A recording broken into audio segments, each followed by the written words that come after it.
S'il y a une machine que j'étais vraiment impatient de tester et de vous présenter, c'est bien celle-ci, la Sage Barista Touch Impress. Il y a quelques mois, je vous avais présenté la Sage Barista Express Impress, qui était déjà une grande avancée dans l'arrivée des machines à expresso qui permettent de vous aider, de vous assister dans la préparation de votre café. Avec la Touch Impress, Sage a relevé encore la barre et allez, on peut le dire, c'est vraiment une petite révolution dans le monde des machines à expresso.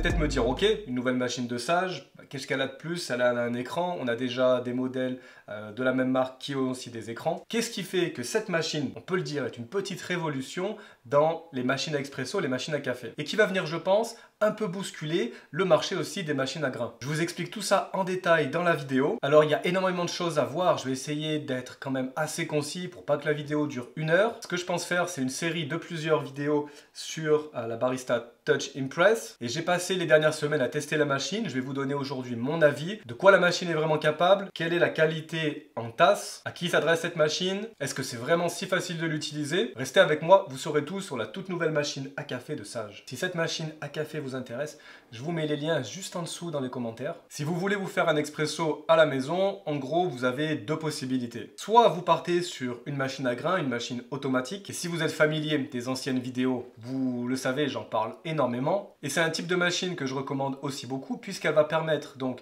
de faire un expresso ou une boisson lactée, un cappuccino, de A à Z, sans aucune assistance, et d'obtenir un café qui est bon. Mais il y a quand même un petit bémol sur ces machines, c'est que le résultat, pour une certaine partie des consommateurs, le café va manquer un peu de texture, mais pour une partie des gens qui boivent du café, il peut manquer un petit saut qualitatif qu'on ne peut pas retrouver, et ça c'est impossible même sur les machines plus haut de gamme des meilleures marques. L'expresso aura toujours un petit quelque chose qui va manquer. Après la machine à grains, vous avez de l'autre côté une machine expresso, on va dire traditionnelle, qu'on appelle semi-automatique, avec un moulin qui soit séparé, soit intégré à la machine. C'est la combinaison qui va vous permettre de faire les meilleurs cafés, la meilleure extraction possible. Par contre, et j'en parle souvent, un des inconvénients majeurs, c'est le temps qui va être requis pour apprendre à faire un expresso, la difficulté à faire un bon café, la difficulté à pouvoir le reproduire régulièrement. Et au final, c'est très normal, c'est pas tout le monde qui a envie de se lancer dans un nouveau hobby, une nouvelle passion, et qui a non plus envie de passer des heures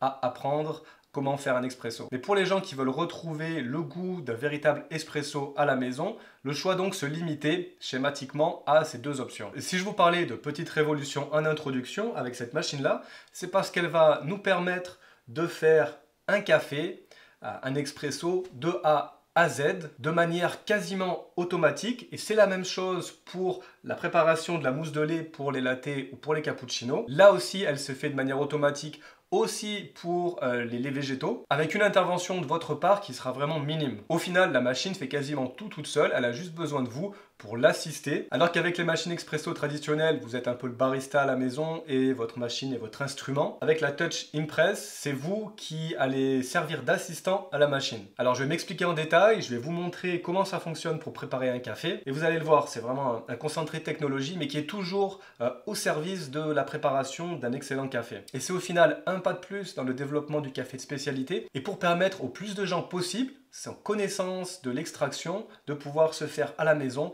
un café digne des meilleurs coffee shops. Quelques mots maintenant sur les différences entre la Touch Impress et la Barista Express Impress. Je ne veux pas trop rentrer dans les détails aujourd'hui. En fait, j'avais plutôt pensé faire une vidéo complète sur les différences entre les deux machines, mais je voulais quand même souligner quelques petites différences entre les deux machines. La Sage Barista Express Impress va nous assister dans la préparation de la galette. On a donc ici le temper automatique, le système Impress. Ah, la machine vient de s'éteindre. Et on a tout un guide après qui va nous accompagner pour réussir à faire une excellente extraction, trouver la bonne dose. On a un manomètre ici pour voir lorsqu'on atteint les 9 bars classiques de pression. Et ce qui est très intéressant avec ce modèle, c'est qu'on a donc ce côté semi-automatique, mais qu'on peut aussi passer après dans le réglage de la dose de manière manuelle. On a vraiment l'option d'aller sur quelque chose de semi-automatisé qui vraiment nous assiste, ou alors de partir sur un fonctionnement beaucoup plus classique de manière manuelle. Ah oui, et vous le voyez aussi ici, c'est qu'on a une buse vapeur traditionnel qui va donc nous permettre de faire les boissons lactées, mais là aussi il va falloir apprendre à la manier. De l'autre côté, si on regarde la Touch Impress, on a évidemment l'écran, un design qui a un petit peu changé, mais alors que ce modèle-là nous assistait pour quelques étapes de la préparation, avec la Touch ici, la machine s'occupe de tout, vraiment de A à Z.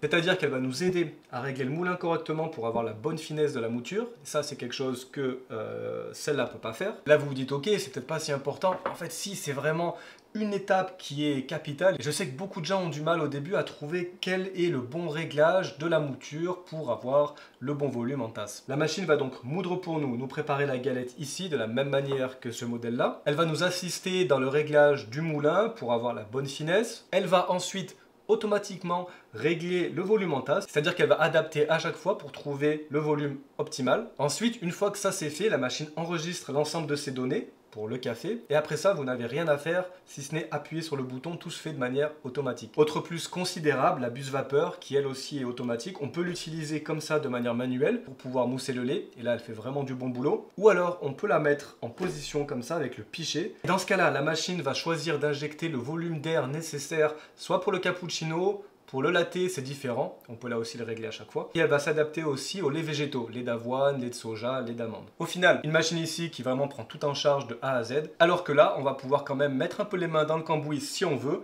tout en étant assisté. Et si vous êtes toujours en train de regarder cette vidéo, si vous trouvez que c'est cool, si cette machine vous plaît, n'hésitez pas à aller mettre un petit like juste en dessous, à vous abonner. C'est pas grand chose, mais ça permet d'aider énormément la chaîne. La machine reprend les codes assez classiques des différents modèles de Sage, sauf que le design a été un peu rafraîchi. Personnellement, moi j'apprécie vraiment beaucoup ce qui a été fait. On a un arrondi de tous les angles sur la machine, que ce soit en haut ou en bas. On retrouve ici le même mélange d'acier inoxydable, d'espèce d'acier brossé avec du plastique gris, que ce soit ici pour le porte-tasse. En termes de contenant, on est sur la même chose. On a donc un réservoir de 2 litres avec un filtre qu'on va pouvoir intégrer. D'ailleurs, je vous recommande toujours d'utiliser la machine avec un filtre. Ça vous évitera pas mal d'ennuis. Le moulin se trouve à la même place. Il a une forme un petit peu différente. Il a été un petit peu aplati. Il est un peu plus large. On retrouve à l'intérieur un jouet en caoutchouc. C'est bon pour l'étanchéité et puis pour garder son café frais un peu plus longtemps. On peut y mettre 340 grammes, donc ça sera largement suffisant pour votre paquet de café. Autre détail sympa, j'en parle dans mes autres vidéos sur les machines Sage. Il y a toujours une petite attention aux détails que vraiment j'apprécie. Là par exemple, on a ce petit anneau ici pour pouvoir sortir le couvercle. Et en fait, c'est pas grand chose, mais je trouve que ça contribue vraiment à une facilité dans l'utilisation de la machine. Pour le réservoir à eau, on a toujours ce petit indicateur qui va se lever au besoin. Et puis on a toujours ce petit tiroir ici qui va nous permettre de ranger nos instruments par exemple pour nettoyer la douchette. Le même petit élément que j'aurais apprécié voir en métal, c'est la même chose sur l'ancien modèle ici, c'est le cache qui est en plastique. Quelques mots sur le moulin, puisque c'est un des aspects le plus important sur une machine expresso. Et c'est ce qui permet au modèle Sage de nous préparer un si bon café. Cette machine, elle est équipée donc de meules coniques en 40 mm de la marque Baratza. En fait, c'est les mêmes qu'on retrouve sur le Baratza Encore ESP, le tout dernier modèle qui a été fait pour l'expresso. On a donc ici un moulin qu'on va pouvoir régler sur 30 positions, qui nous offre une plage de réglage assez grande et qui va nous permettre d'utiliser des torréfactions vraiment différentes. Alors évidemment, on n'a pas la même possibilité de réglage que sur des moulins micrométriques qui vont nous permettre d'ajuster vraiment de manière très fine. Mais en même temps, je trouve que c'est pas vraiment nécessaire et ça conviendra à 99% des utilisateurs de cette machine. Autre petit truc sympa avec le moulin, c'est qu'on va pouvoir sortir la trémie directement et très facilement en tournant comme ça. Là, il me reste encore un peu de café à l'intérieur, mais si par exemple elle est pleine de café et que vous voulez en utiliser un autre ou vous faire un déca, vous pouvez la purger, utiliser juste un peu de café dont vous avez besoin et ensuite replacer la trémie avec le reste de votre café. Ici, tous nos réglages vont se faire grâce à l'écran tactile qui est là. On va pouvoir sélectionner nos boissons et on va aussi pouvoir accéder aux menus qui vont nous permettre d'effectuer différents réglages. L'écran tactile fonctionne bien. C'est vrai que par moment, je trouve qu'il manque un petit peu de répondant. Alors c'est pas très grave. Évidemment, on ne peut pas espérer avoir l'écran ici d'un iPhone. En termes de boissons préenregistrées, qu'on va pouvoir aussi personnaliser après, mais on retrouve donc l'expresso, latte, flight white, cappuccino, americano, un chocolat chaud, bébéccino, super pour les enfants, et enfin le thé et le lait à la demande. Avec ça et avec les options de personnalisation, vous allez pouvoir faire donc énormément de boissons possibles. On peut à chaque fois personnaliser donc la mousse de lait, on peut en ajouter ou en mettre un peu moins. On peut arrêter si on veut l'extraction, arrêter le lait. Donc les possibilités sont vraiment énormes. Et ensuite, au niveau des réglages, on a un menu qui concerne donc l'entretien avec le détartrage, le changement du filtre, l'entretien complet de la machine. On peut activer ou éteindre le dosage intelligent, on peut donc passer sur quelque chose de manuel. On va aussi aller dans ces paramètres quand on va vouloir utiliser un nouveau café, puisqu'il faudra régler à nouveau la machine. Mais là, heureusement, elle va nous aider à le faire. La température d'infusion se règle aussi ici. Une des grosses innovations de cette machine qu'on retrouve aussi sur l'Express Impress, c'est donc le système, le Puck System qui s'appelle Impress ici. J'ai commandé un nouveau café, je ne l'ai pas encore utilisé avec cette machine. On va donc ensemble et pas à pas voir comment configurer tous les paramètres pour avoir un expresso. Et donc quand vous mettez votre café ici dans la trémie, la machine va calculer le volume de café adéquat et ensuite on va, grâce au levier qui est ici, appuyer et tasser correctement sa galette d'expresso. Et ça, c'est une étape qui est fondamentale dans la préparation d'un bon café. Et en fait, c'est pour ça que l'expresso peut être difficile, c'est que chaque étape est vraiment très importante si on ne veut pas rater son café. Donc cette étape de préparation de la galette, qui en fait n'est pas forcément évidente, la machine va s'en occuper. Que la machine va faire toute seule. Et ensuite, c'est pas fini, la machine, on va le voir, va aussi calculer le temps d'extraction correct et, s'il faut, l'ajustement des meules du moulin pour le prochain café. Une petite remarque en passant, quand vous allez changer de café, et particulièrement si vous passez d'une torréfaction légère à une torréfaction moyenne un peu plus foncée, vous allez avoir besoin de recalibrer la machine. Et à ce moment-là, c'est normal souvent de rater 1, 2, 3 cafés avant de trouver les bons réglages. Donc j'ai acheté un nouveau café, je l'ai encore jamais mis dans la machine, je m'en suis pas servi, on va faire ça ensemble. Café de spécialité qui vient du Guatemala. On va voir comment est-ce qu'on peut nous assister la machine pour qu'elle puisse nous faire un bon café.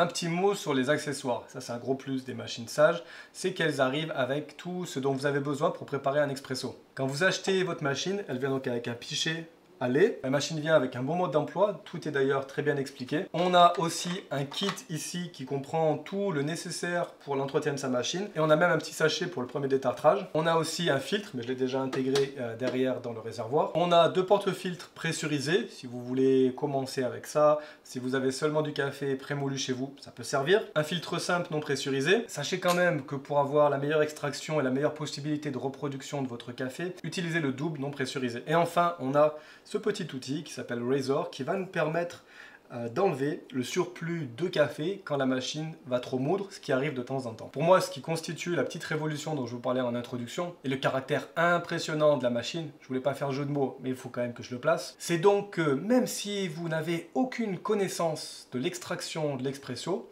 vous pouvez acheter cette machine.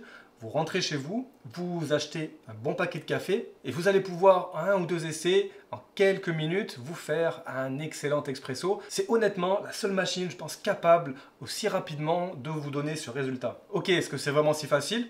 On le fait ensemble. J'ai mis mon tout nouveau café ici dans la trémie. On va mettre le porte-filtre ici sous le système Impress et ensuite on va aller dans les réglages pour sélectionner nouveau café. Lors de la toute première utilisation de la machine, vous avez un tutoriel complet qui va s'afficher ici, c'est vraiment bien pensé, bien fait, la machine prend tout en main. Mais donc après l'avoir utilisé, quand vous avez un nouveau grain, vous pouvez aller ici, donc dans le menu, configuration de l'infusion, et on va partir de là.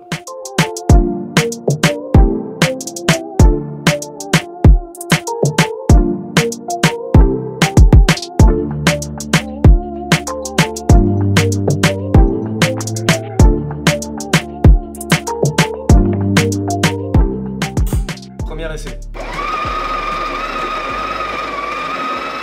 Dans ce cas-là, il n'y a pas assez de café, la machine va nous demander d'en rajouter un peu. On rappuie sur le bouton et elle va moudre à nouveau. On réessaye. Même chose. Alors c'est normal, en fait, la machine va procéder par petits pas pour trouver le volume correct. Ça peut prendre des fois 3, 4, 5 essais. Une chose importante à rappeler, c'est que si votre trémie est remplie, si vous avez beaucoup de ce café-là, une fois que les réglages sont effectués, tout est enregistré, la machine s'en souvient, donc vous n'aurez plus à le refaire. Quand vous tassez et que vous avez ici le petit signe vert, ça veut dire que c'est bon. on a suffisamment de café. Petite astuce pour avoir une galette qui est vraiment parfaite, ça vaut le coup d'appuyer plusieurs fois sur le tamper, entre 2 à 4 fois. On a notre galette qui est prête, elle est superbe. C'est possible que le café soit pas moulu assez fin, mais là la machine va nous le dire, on essaye. La prochaine étape c'est l'infusion, c'est parti, on appuie sur le bouton.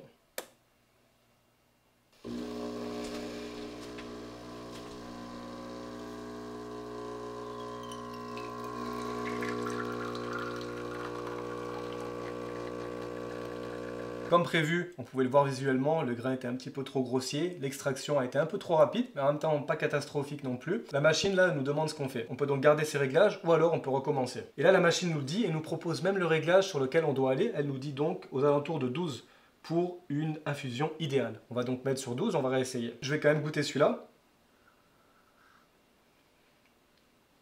Manque de corps et acide, clairement sous extrait. Nouvel essai cette fois avec la mouture réglée sur 12 comme nous le recommande la machine.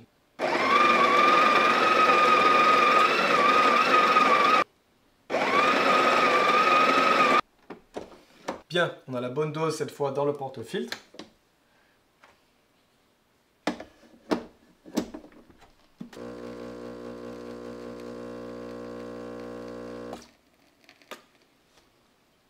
Ok, ça nous a pris seulement 2 cafés. Là, on est dans l'infusion idéale. Donc, la machine va en général calculer entre 20 et 30 secondes pour le temps d'infusion idéal. Ça n'empêche pas que vous, après, vous allez pouvoir ajuster un petit peu ces éléments si vous voulez un café un peu différent. Un autre avantage, et pas des moindres, de cette machine, c'est sa possibilité d'utilisation après 3 secondes. Elle utilise un nouveau système qui s'appelle Thermojet, qui va nous permettre de chauffer extrêmement rapidement l'eau. Et l'autre avantage, c'est qu'elle a une température d'extraction qui est stable, et ça c'est aussi un énorme plus pour l'expresso. Le petit inconvénient du Thermojet, s'il permet de vraiment faire un café très bon en 3 secondes, il peut arriver que votre café en tasse soit pas suffisamment chaud. Pour ça, il y a quelques parades, c'est vraiment très simple. Vous allez pouvoir tout d'abord chauffer votre tasse. On va voir après, il y a un système ici avec une arrivée d'eau chaude. Ça fonctionne très bien. Et ensuite, petite astuce, je vous conseillerais de lancer 1 ou 2 cycles d'expresso avec simplement de l'eau chaude. Mettez un récipient ici pour récupérer l'eau, de manière à chauffer l'ensemble des circuits à l'intérieur. On va s'intéresser à la buse vapeur, qui elle aussi est automatique, qui va nous préparer un tas de boissons. Mais d'abord, je voulais vous montrer l'americano. L'americano, vous le savez peut-être, mais c'est un expresso avec de l'eau chaude qui a été rajoutée. Et là aussi, la machine va nous le préparer automatiquement. Ici, j'ai donc le même café, celui dont on a fait les réglages juste avant, et on va s'en servir pour l'americano.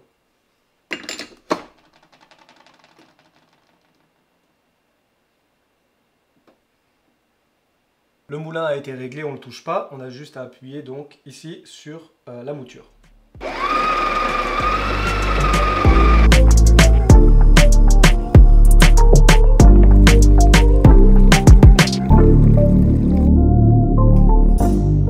Vous avez vu, la préparation de l'americano est là aussi très simple. On peut choisir entre différents pré-réglages au niveau de l'eau. Ce que je regrette un peu, mais ce qui honnêtement, je pense, concerne quasiment personne, ou alors vraiment les geeks du café, c'est qu'on n'a pas la possibilité de pouvoir, par exemple, garder une touche appuyée pour enregistrer exactement le volume qu'on veut en tasse. Mais comme je vous le disais, avec les réglages qu'on a, ça va suffire à 95% des utilisateurs. Maintenant, on va regarder en détail aussi une des autres très grosse innovation de la machine, c'est ce qu'elle appelle le système AutoMilk avec un Q à la fin. Et c'est donc cette buse vapeur ici, automatique, qu'on va pouvoir utiliser comme ça, de manière manuelle, où là vous pouvez vraiment travailler, texturer votre lait comme vous voulez. Et oui, petit spoiler, on peut faire sans problème du latte art avec. Elle fait vraiment du bon boulot. Donc ça c'est une option, mais ce que la machine fait vraiment très bien aussi, c'est la mousse de lait de manière automatique. Une chose très importante à ne pas oublier, et je viens d'en faire les frais juste avant quand je préparais une petite vidéo format court, c'est de positionner correctement votre pichet. Vous soulevez donc votre buse vapeur comme ça et vous placez le pichet.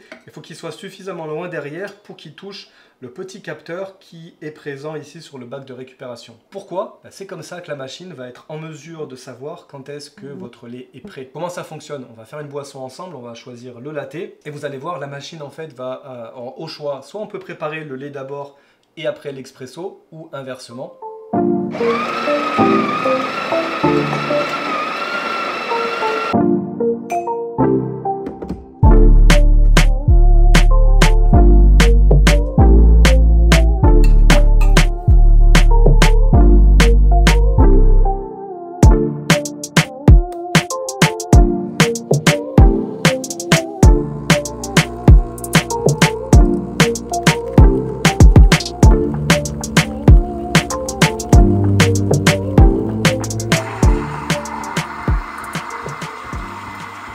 thé est prêt. Vous avez vu à la fin, la buse vapeur a même un système d'auto-nettoyage qui se fait à chaque fois. Ça n'empêchera pas de devoir régulièrement la nettoyer en enlevant ici le petit embout. Le latte est vraiment excellent, la mousse de lait est très bien travaillée. Vous pourrez là aussi vous initier au latte art, même en passant sur le mode automatique. Encore un point qui est vraiment important à mentionner avec l'automilk, c'est sa capacité à travailler aussi avec des laits végétaux. On va pouvoir à chaque fois choisir le type de lait qu'on veut. Pour ça, tout se passe sur l'écran, donc c'est simple, on va appuyer ici en dessous sur la possibilité. Et on a donc le choix entre lait classique, lait d'amande, lait d'avoine, lait soja. Et pour chaque type de lait, la machine a préenregistré les réglages qui sont adaptés pour avoir la meilleure mousse. À qui s'adresse la Sage Barista Touch Impress? C'est pour moi aujourd'hui la meilleure machine dans cette catégorie-là. Et en fait, il n'y a même pas vraiment de concurrents qui rivalisent avec ce modèle-là. C'est une machine que je recommanderais à toutes les personnes qui veulent la qualité d'un expresso à la maison, qui recherchent l'automatisation d'une machine à grains. Elle permet à quelqu'un sans aucune connaissance de barista, sans aucune connaissance d'extraction de l'expresso, de se faire un café tout de suite qui est excellent. Et comme je vous l'ai dit, c'est vraiment vous qui l'assistez et c'est elle qui s'occupe de tout. En lisant différents avis, j'ai même vu des gens qui lui reprochaient d'un certain côté justement sa facilité d'accès, le fait qu'on n'ait même plus besoin d'apprendre ou de connaître les bases de l'extraction d'un expresso. Mais pour moi, je vois vraiment pas ça comme un problème. Au contraire, c'est une machine qui va permettre de démocratiser le café de spécialité, qui va permettre à des tas de gens de découvrir qu'est-ce qu'un bon expresso. Et puis ça n'empêche pas, et au contraire, d'ailleurs je vous le recommande, de se pencher un peu sur comment fonctionne l'extraction d'un expresso, quels sont les différents paramètres à ajuster selon le goût que vous voulez retrouver. Il y aura encore des tas de choses à dire, des tas de choses à vous montrer sur cette machine. Je vais quand même m'arrêter là parce que ça fait un petit moment et je veux pas que la vidéo soit trop longue. Vous vous en doutez sûrement, hein. Moi c'est une machine qui m'a conquis. Si vous avez des questions sur cette machine, n'hésitez pas à les laisser en commentaire. Peut-être que vous n'êtes pas certain entre ce modèle-là et la Sage Barista Express Impress. Je vous recommande dans ce cas-là de regarder cette vidéo ici, où je teste l'Express Impress. Je vous souhaite une très bonne journée. Je ne vais pas aller me refaire de café, je crois que j'en ai bu suffisamment ce matin. Mais je vous dis à très bientôt, je vous souhaite une bonne semaine. Ciao.